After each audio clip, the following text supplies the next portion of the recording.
Welcome to the HCI family of podcasts. We're your source for personal, professional, and organizational growth and development. We share our own original research, explore industry trends, and interview executives and thought leaders from across the globe. Join us for practitioner-oriented content around all things leadership, HR, talent management, organizational development, and change management. Maximize your personal and organizational potential with the HCI family of podcasts. Lori Wallace, welcome to the conversation today. Thank you. I'm so glad to be here, and happy holidays. Happy holidays. It's a real pleasure to be with you. You're joining us from San Diego. I'm south of Salt Lake City in Utah. And today we're going to be talking about job change as the modern day hero's journey. As we were preparing for this conversation today, and I was looking over the prep materials, I love the way you frame this. Just the concept of it is just really fun. And it's really important because I think particularly for younger workers, but really for anyone, the modern workplace is shifting so rapidly, for one. Two, people are shifting careers so often nowadays. And our work life is expanding so rapidly. So the reality is anyone entering the workforce today is not just looking at like a 30 to 40 year career. They're probably looking at like a 50 to 60 year career. As horrible as that may sound to some people, that's the modern day reality because of increased longevity and increased long health in life. We're just going to work longer and longer, and we're going to have longer and longer careers, and we're going to be pivoting and shifting careers and jobs more and more. And so we're going to be changing jobs, and there's that can be scary, but it's also exciting, and it means there's like lots of opportunity. And so this idea of a modern day hero's journey is something I just love. So we're going to be unpacking and exploring this together today. As we get started, I wanted to share Lori's bio with everybody. Lori Wallace is the founder and CEO of Career Ecology, a HubSpot for work-life empowerment. She's mentored job seekers for over 20 years as the owner of her own search agency, where she matched prominent hospital systems like Cedars Sinai, Kaiser Permanente, and Sutter Health to skilled and passionate professionals ranging from CEO to lab assistant. But Lori brings much more than that, and she calls herself a work-life doula. Out of the angst of 2016, Laura founded Career Ecology in order to, as she puts it, help every human shed the old, awaken the imaginal, and fly free. Lori has a degree in psychology from UCLA and certifications from Nurtured Heart Institute and with Mary Reynolds Thompson, Wild Soul Facilitation. I could go on. There's just so many really cool things about your background. We were talking in the pre-interview about so much of what we do kind of aligns with each other. And anyways, I think this is just going to be such a fun conversation. Anything you would like to highlight by way of your background before we dive on in further? Yeah, just as you were sharing, and I'm sure as listeners are noticing that there's some interesting certifications in there. I tend to in poetry, nature, biomimicry. I find that recruiting for me has never been all of, headhunting ever. In fact, I got into recruiting in, I was 36 years old. It was around 2001 that I got the inklings to go in after September 11th attack. And felt the despair in the world. And I decided to go from big banking into something where I could practice radical kindness. That's how I put it out to my recruiter at the time, who called me for a VP position with GE Capital. And I said, hey, I'm switching careers to radical kindness. And he's like, oh, great. I'm losing a candidate here. But I ended up having a chat with him, and he said, why don't you be a recruiter? And I thought, helping people with career transition, that feels right. But then I found out that it was being treated like, again, headhunting. And so I started my own agency in 2005 to transform headhunting into human connection. And that's when I started to realize that truly, if we think of like a stool, we do that three stool thing, the three, legged stool, you've got work, love and health. And the way it was being treated in a search agency, I had 8 minutes where I was supposed to talk with a candidate and to discern and figure out what their needs and desires were. Some of them were laid off. Others were, in a deep state of angst because maybe they were in a toxic environment. There was so much going on that I always wanted to spend an hour with each person. So it was a no-brainer for me to start my own agency and flood it with really feminine values of empathy, deep listening, and also transparency and receptiveness, like following up. No one's ghosted who works with me ever. So you can gather from that bio that there's a depth to my approach. I'm super curious about this because I mean one of the reasons why search agencies, headhunting agencies do that is because they're seeking volume, right? Because that's how they make their money. So you go from 8 minutes to an hour, say on average, all of a sudden you don't have that volume. Do you see like a huge decline in, the number of people you're placing and therefore decline in revenues? Or, do you see more loyal people that you're working with and an increase in placements? Like how does that work out for you in terms of the math? Oh my gosh, it's a great question because yeah, I started doing it that way once I started my own agency, but I really was even doing it while I was working with the other agency. I just could not cut people off, and I Yeah. found that I did a better job with matching. I was the rookie of the year. I was the top performer. What happened was I almost wasn't hired into that original agency because when I did their little disc assessment or whatever it was, Yeah. I scored too high on empathy. Uh, And it turns out that it was my empathy that really fueled my success. So I was able to make the proper match. I found my clients were thrilled that I really understood the candidates. The candidates then were, this was a candidate driven market at the time when I started, because healthcare at the time, there weren't enough pharmacists. I was working kind of primarily with pharmacists. And right. being so candidate driven, really the strength was that person that could develop a base of people who cared and referred their friends and then made matches that stuck. So I find that the volume thing, you have far fewer that can come through, and also some that say, sure, I'll interview, because they almost feel maybe bullied by some recruiters, but they feel this Sure. obligation, this kind of thing. And then in the end, they decline the offer because it's not Right. real. It's not a good fit. Yeah. No, it's not efficient. It's not a good fit. It's not real. It's not good. So it definitely was the way to go, and it's been behind my success for sure. Well, and I'm glad to hear that. I mean, that seems so obvious to me Yeah, that that would likely be the case. In that, that's my hypothesis, but I don't know because I've never been a headhunter yeah, myself, though, I've kind of played in the space. And so I'm so glad to hear you say that to confirm what I hoped would be true. yeah. And I just think it's funny slash sad that you would almost not get the job because you scored too high on empathy. I I know. I mean, what a world where, people are like, oh, you have too much empathy. So therefore, in a job where you connect with people, they would say you're not qualified. I mean, that's crazy to me, but it also, it speaks to how in some of these types of jobs we've just shifted too much towards like efficiency, and we've moved towards non-human kind of approaches, which is so counterintuitive, and it really undermines our ability to actually be effective. And having been on the other side of those calls, of having headhunters contact me and having it be like crazy matches, like why are you even contacting me? Like it doesn't even make sense. Yeah. And why are we having this conversation? You're wasting your time, you're wasting my time. Like it just doesn't even make sense. So having someone who would have a little bit of like awareness and empathy, like I can totally see myself resonating with that.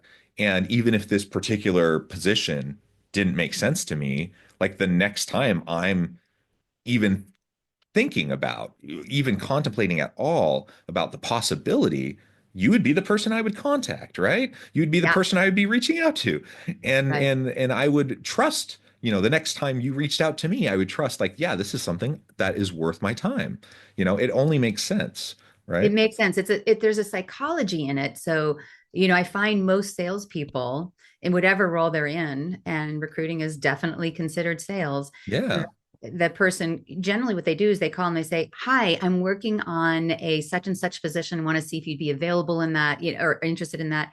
And they go through, and the psychology is a natural like no, like there's a natural like I'm fine, I don't change. The idea of change is something that frightens people, so they're going to just naturally say no to that and not even open up the possibility that maybe change has dropped into their life for a reason and they should just stay curious. So one of the things that I do as a recruiter, because I still am recruiting and I've got career ecology as well, which is helping people through authentic relating, really to open up that new navigation, new old navigation system of building trust and bonding, because that's really essential. So in the recruiting, it all kind of bleeds together. But what I do when I reach out to somebody cold is I never tell them I have a job and I'm wondering if you're interested in that. I say, hi, I'm Lori Wallace. We haven't met before. So first of all, let me just acknowledge that this is a stranger. Yeah. I'm calling from, my company, and then I'll say, I need to ask you first, because I know I'm calling you out of the blue. Do you value staying informed of opportunities that could be superior to what you're doing now, something new? Is that of value to you? And if I have somebody that does value that idea of opening up to the mystery and that they're curious, then I say, wonderful, because I hold safe space for dreaming. Let's talk. Mm. And then they just go, and we talk. And one person might be, Lori, I'm a pharmacist, but I've dreamt of being a librarian. And I said, Mm. turns out my best friend from childhood is the dean of the medical library at Stanford. Got them Mm. together at lunch, and now she's a medical librarian. It's this work for me, being a recruiter, working in career ecology. It is my life's work to help impact people to come back into their wholeness, to discover what brings meaning to their life. This is very Viktor Frankl, the concept that we all have a will to meaning. The motivation behind a human is a will to meaning. It's not a will to pleasure that Freud says. That's a distraction from meaning. It's not a will to power, like Adler would say. It truly is finding meaning in the chaos, meaning in the mundane, and finding what is that small thing that touches you. What's that vital spark that you have? And there's all these different types of jobs or places that can go ahead now and feed that. Then you're brought alive. Then you're really contributing to the ecosystem of humanity. And that's what we want. And that excites me. Yeah, well, that really is exciting, and everyone is so unique in where they happen to be at in this moment in their life, in their particular life stage, family obligations, and wants and dreams and desires, et cetera, et cetera. And it shifts, and what I want today may be different than in 6 months from now, or a year from now, or whatever, or what seems possible. So being open, I agree. I think it's just so awesome to be open, whether or not you're ready to take that leap or not, to just be open to exploring, and then Mm-hmm. maybe the time is right, maybe it's not, and but you can be open Yeah. to the possibility, and explore opportunities. And I think that's kind of gets us to how you framed up this conversation today around the modern day hero's journey, at least as I think about it, because it takes courage, to embrace change. But maybe speak more to that and what you mean by it. Job change is a modern day hero's journey. Mm. Maybe you have some personal experience with that you want to speak to, but also, like, what does it mean for others? I love that concept, of the hero's journey and how it has been discussed and written up by James Hillman and Michael Meade and so many, Robert Bly. They talk about the ancient fairy tales and the stories and the myths that really make up our experience as humans. I kind of start there for a second as I talk about this, because some people say story is really the vital force of humans. I mean, it's Mm. through story that we make sense of the world, that we come to be interested and aspirational about anything new. Children, the Grimm story tales and fairy tales, all of those are really important still to this day, but they've always been important for a child to come to understand that the world does have dark woods. It might have somebody like a scary neighbor who's kind of witchy, who scares you, Yeah. wants to eat you in the oven. But the stories help the children realize they come into a sense of safety, because their natural sense that there's something scary in the dark is validated through fairy tales. And then at the end of the fairy tale, there's a happy ending. And Yeah. so this concept of the hero's journey is for us to bring it back and recognize it in a modern world is very healing to the psyche. Everything I find in life in this modern world and our human experience comes down to the psyche and to psychology. Everything, this last huge year of politics, everything, whatever we're going with AI, it's ultimately to come down to the human psyche. And so what I have found in all these years working with people looking for work is that so much is happening through the search that really likens to this hero's journey, that initially, let's say you're laid off, suddenly it's as if you've just been thrust out to the dark woods and said, good luck, we're pushing you out here of the safety of the walls of the castle. Off you go. And the person doesn't necessarily have an updated resume. They don't know Yeah. what's going on in the job market. Maybe they're not even on LinkedIn. They barely touched it. They certainly haven't been going to any of their networking events. And so it's really out there on their own with a whole bunch of messages saying, you're gonna die, and Hmm. nobody wants you, and you don't know what you're doing. Imposter syndrome. Will I ever get hired again? God forbid. Too. There's any sort of concern about ageism, like maybe like, oh my God, this happened to me, and I'm 48 or I'm 52. So all this stuff. It's like I'm gonna die here. And then you start to reach out to people and start to test the waters, and you're getting ghosted now. So now there's even more of a feeling because, ghosting is so primal. The idea of, back in caveman days, if you were kicked out of the cave, you were ghosted, you're dead. So our nervous systems have not developed as fast as our modern world and technologies.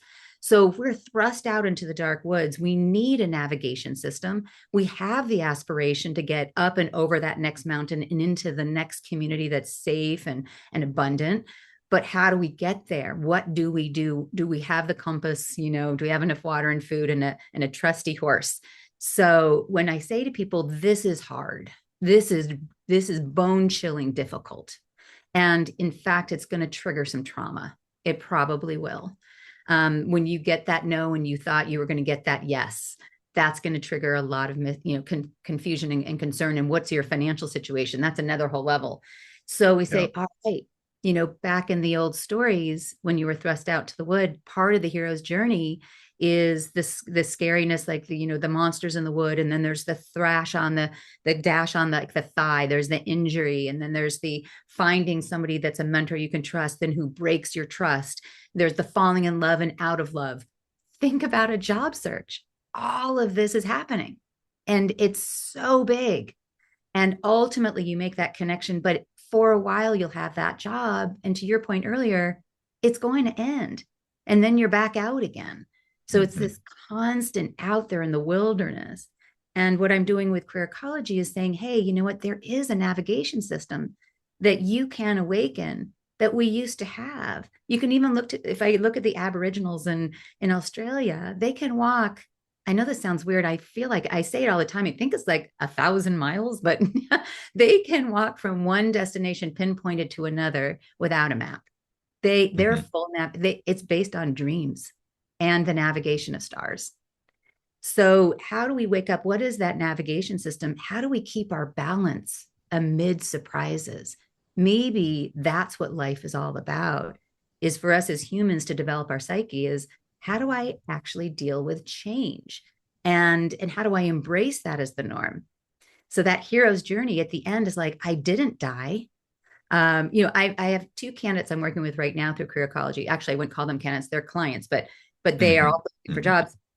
They are exceptional. For 2 years, they've been looking over 500 applications. They are exceptional Wow. people, exceptional, getting no's after no after no. And this has a lot to do with the post-COVID hangover we're in right now. Tech is, Hmm. Hmm. but we're working with them on portfolio career concepts. And this is really big right now. I think this change, what COVID gave us, is the concept of portfolio career, so that it's not a linear, hyper sort of masculinized way that we feel like we have control and we do this one thing. What about some chaos in there? And so that means we have to accept a portfolio career in case one thing shuts down. These other two are still bringing in income and still developing my sense of joy with work. This is another part of what the hero's journey is. What do I learn and how do I expand and get closer from being a narrow, scared little mouse? And I come forward and I become that knight who found the Holy Grail, but only through courage and only through developing my own sense of wonder and skill in the world. Can we talk a little bit more about the portfolio career piece? Because I really like that. I like everything you were just talking about, the hero's journey.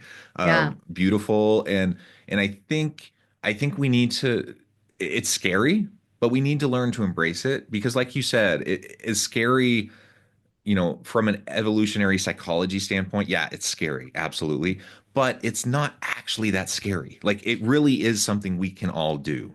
Yes. Um, and Yeah. and for anyone who's gone through the process, yes, it can be traumatic.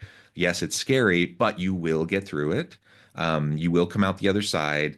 And I'm a believer that you usually will come out the other side better for it in a great opportunity, often doing something, that's going to be even a better fit for you. You're going to be doing some new thing that's going to energize you, put you on a new path that maybe you hadn't even thought of before. So, I mean, ultimately, it can be a really great thing for you, even if it's painful in the process of going through it initially. Yeah. But that's why it's a hero's journey, and it does take courage, but you will get through it. But this idea of a portfolio career Hmm.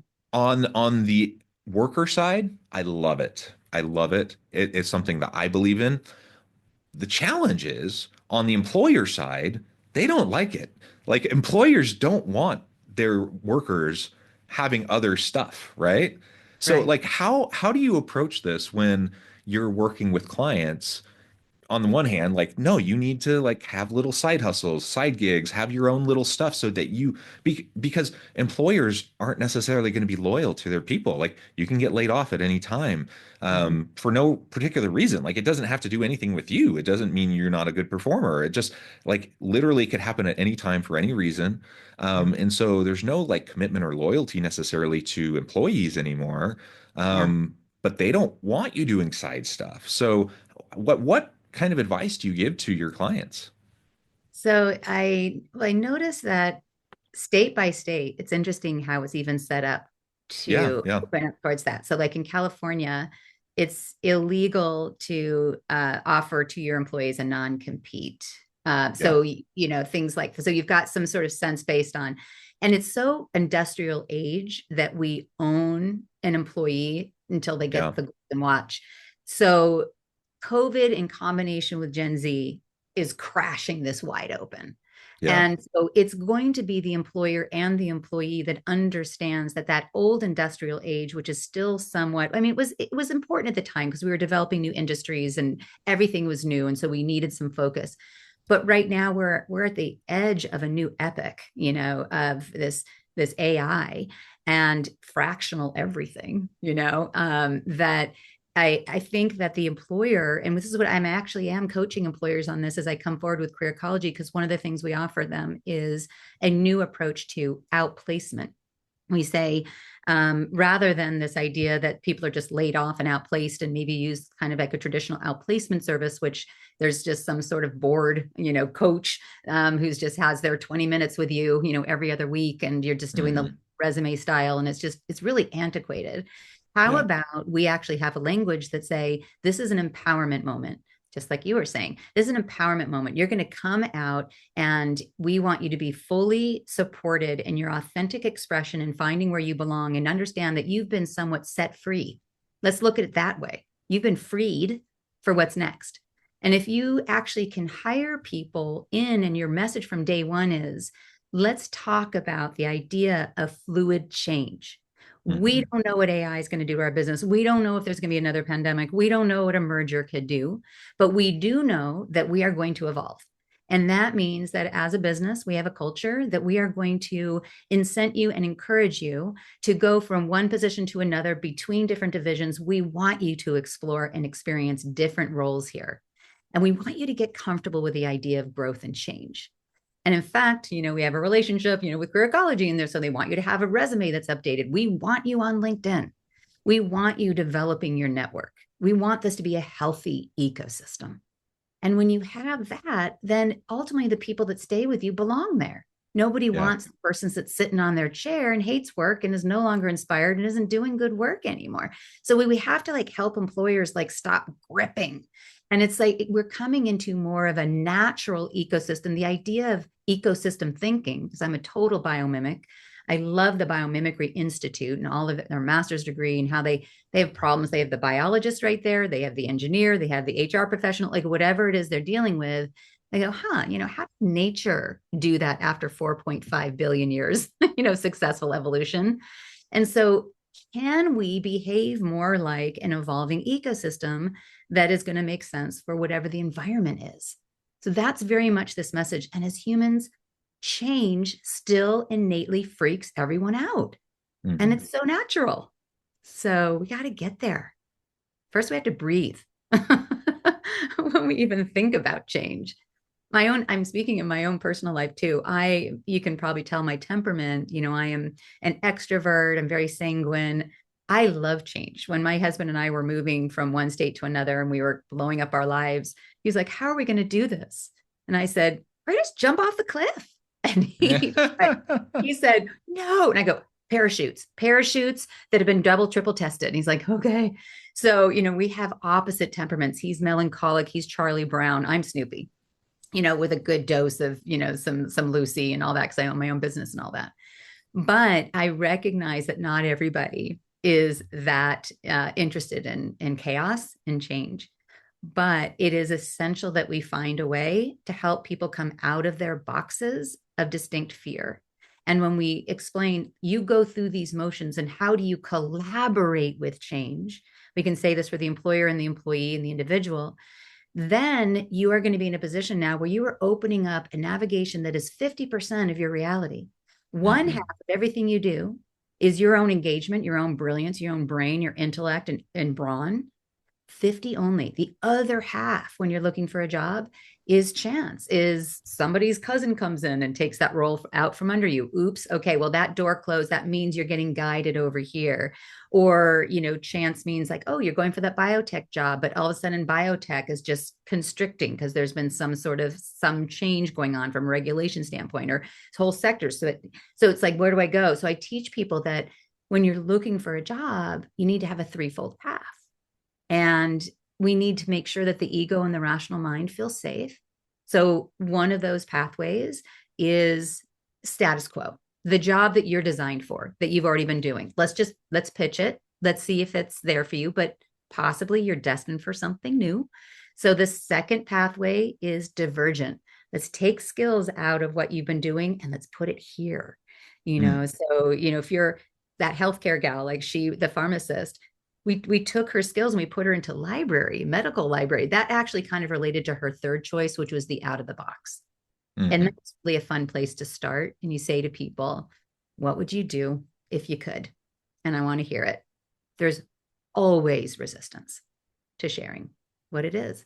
Nobody even sits in a dream state anymore. So you have to extract it. But a large percentage of those who work with me end up doing it. I wish we had more time that we could go on and on and on because I think there's so much more to say here. But I do note the time, and I probably need to let you go and get on with your busy day. As we start to wrap things up, I just want to give you a chance to share with the audience how they can get connected with you, find out more about your work, your team, and then give us the final word on the topic for today. Oh, thank you. Well, I've just enjoyed this so much. I know we could probably go for a whole weekend on all these topics. We can reconnect again another time, but I'm really excited about all of your work. And I want to thank you for all your articles and all your perceptions. I can tell there's a lot of synergy here between us. Yes, people who have questions, come on over to careerecology.com. It's CAREERECOLOGY, just those two words together. And I share a lot in there about the importance of authenticity, and I drop into really what this navigation is. Every Monday, I'm switching to noon Pacific Standard with the new year. I have an open office hour to anyone that's curious and wants to talk about this stuff, that wants to cry or laugh or get imaginal. And that you can just sign on through Zoom, through the website. And there is a page in addition that it talks about an online little book experience. It's an experiential, and since you brought up, I'll just mention it's fun. It's only $25 for anybody that wants to kind of open up their wild soul in this Mm. concept. How can I be fully enlivened in this life? I want to get out of this box. I'm done with feeling small. And I call it Way of the Monarch. And it's really based on my experience this last 10 years moving to San Diego, being immersed in monarch butterflies.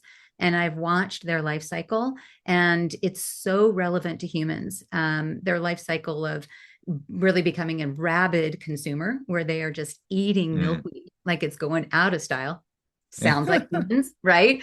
And then they shed their skin about 5 times. This is where humans sometimes stop growth, because it's very vulnerable to shed and to do something new.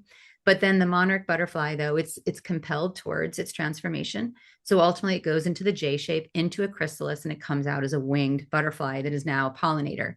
The things that stop humans, I discuss and share in an experiential way through Way of the Monarch, and he will come out now fully free, being afraid of crisis, afraid of change, afraid of the dark, afraid of like not knowing, of exile, feeling uncomfortable with sharing your truth. There's a lot about boundaries in there and a whole bunch of stuff.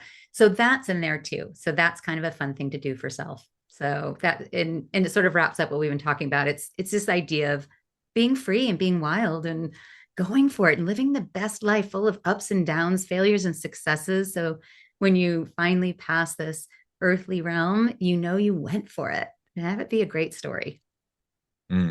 I love it. I love it. Lori, thank you so much. It's just been a real pleasure. I encourage the audience to reach out, to get connected, find out more about what Lori can do for you. And as always, I hope everyone can stay healthy and safe, that you can find meaning and purpose at work each and every day. And I hope you all have a great week.